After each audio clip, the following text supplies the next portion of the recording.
Good day, everyone. I always say good day.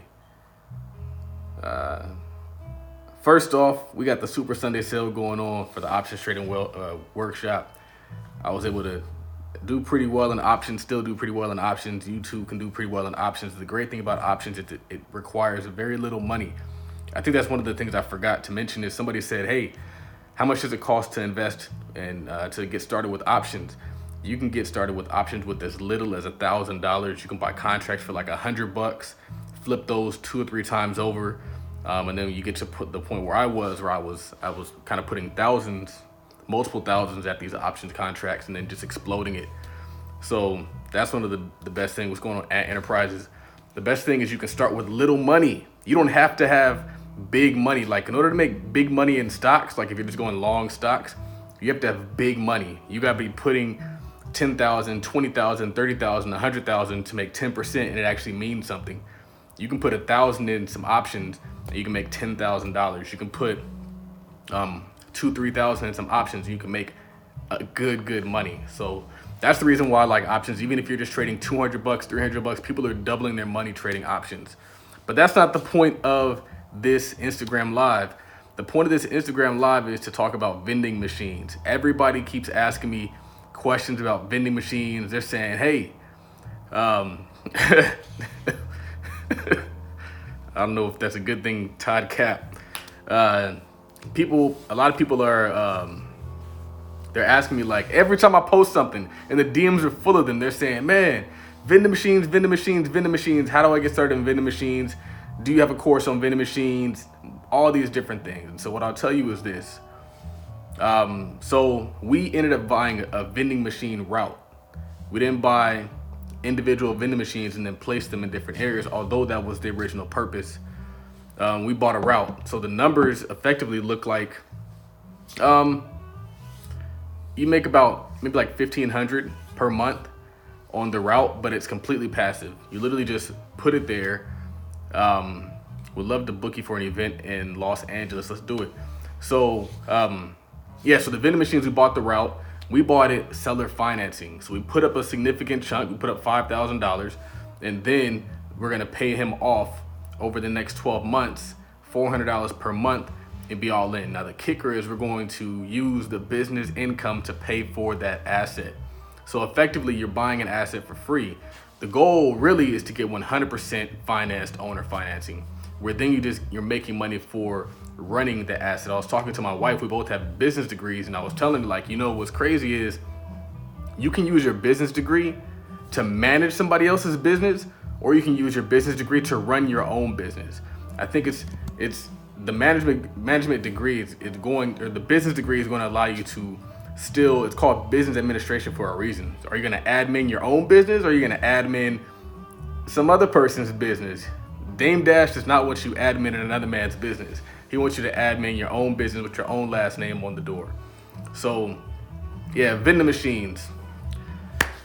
I would say that the most important thing is two things. Making sure that you have a card reader. You don't want a machine that can only take dollar bills. And then also you want to make sure that you have a good location. Now, there's a lot of places that can be good locations. A lot of ours are actually at post offices and in break rooms. So everywhere that you, different stores like Crate and Barrel, a lot of ours are just at, we have one at a college, but in a lot of post offices, back in the back, the break room. Some locations are better than others, and there's still opportunity to kind of expand what we're doing. But I'll just tell people that location is important and technology is important. You want to make sure that you are going to be able to take more than just dollar bills. Why? Because people spend more money when they're swiping a card versus when they're just giving you a dollar bill. Most of us aren't carrying ones. I hardly ever carry ones unless I intend to carry ones. But everybody has a debit card. And if you have a debit card, you're not just gonna buy a snack if you have a debit card. Whenever I go and I get to the vending machines upstairs in my building, I'm going to get a snack and a drink, because you can't have one without the other. But if you have to make the choice because you only have a limited amount of dollar bills in your pocket, you might make that choice. We want to make sure that our clients don't have that choice. Another thing that's important about vending machines is just the fact that it's impersonal. I was telling somebody like the people don't go to the vending machine and buy Charles. They buy Doritos, they buy M&Ms, they buy Coke, Pepsi, Diet Coke, things that they know, things that companies have invested a lot of marketing dollars in creating the brand of. So it's very affordable to get into it. The most difficult thing is just getting that location. That's the most important thing. And that's why we bought a route, because the locations were already established. We wanted to skip the process. We wanted cash flow day one. People saw we signed the documents, literally we're taking cash out of the vending machines that very same day. The way we service the routes is we service them. You can do it once a week. We're gonna do it every other week. And so 1 week we're buying all the different product for the machines, and so we just dedicate an hour, 2 hours to do it. And the next week we dedicate an hour, 2 hours to just going around collecting cash and filling up the vending machine. So the way I do it is I walk in, I say, hey, I'm here to service the machines. I never tell them that we own the machines. I just tell them when they're there to service the machines. I go in, I take the key, open up all the machines, pull out the cash, tally how much was in each machine, and then I take an inventory of what needs to be filled. I go back out to the car, and then I get what I need to get filled, because you don't just be carrying around a bunch of stuff if you don't need it.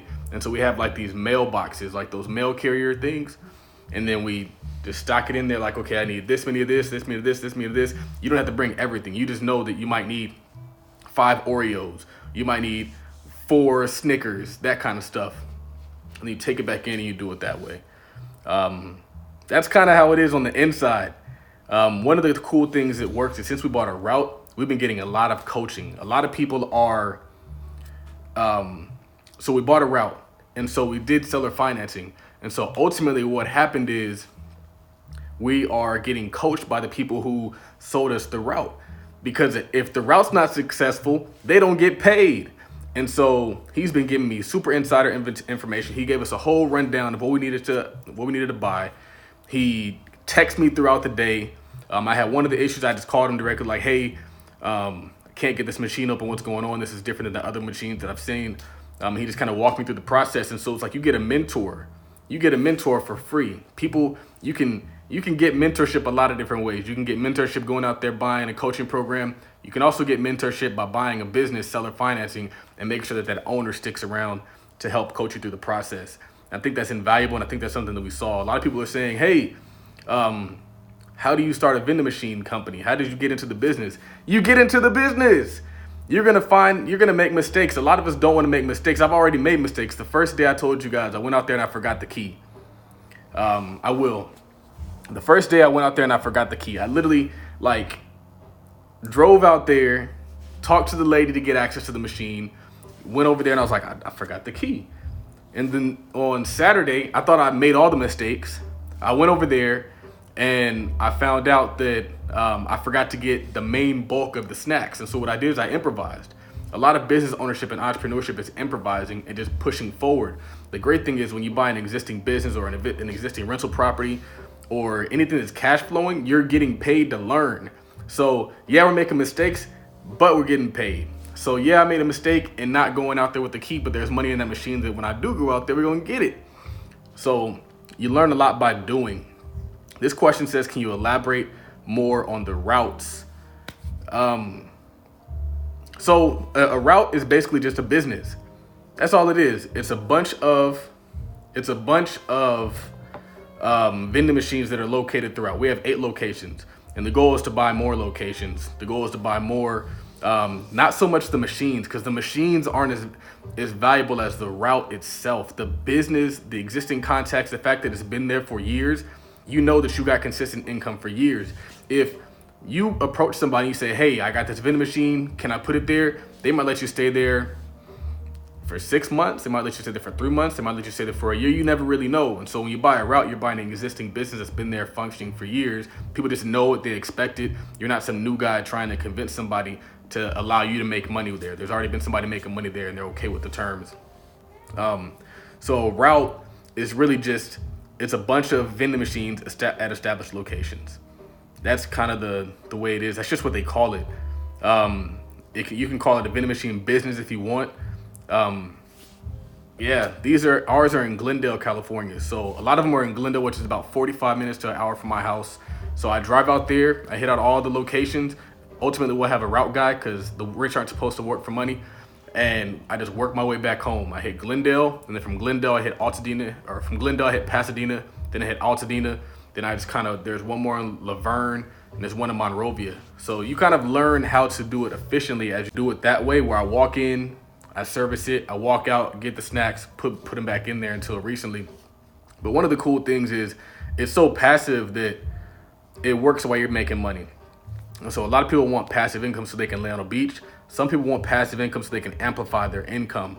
I put out a tweet that said, assets amplify you. If you get, we shouldn't even call it passive income anymore. We should just call it like amplification income. If you want to amplify your earning, get you some assets. We shouldn't, like, people that are over here trying to like find, and I think that would help because everybody's looking for a shortcut. They're looking for an easy way out. They're looking for, what can I do and not have to do anything?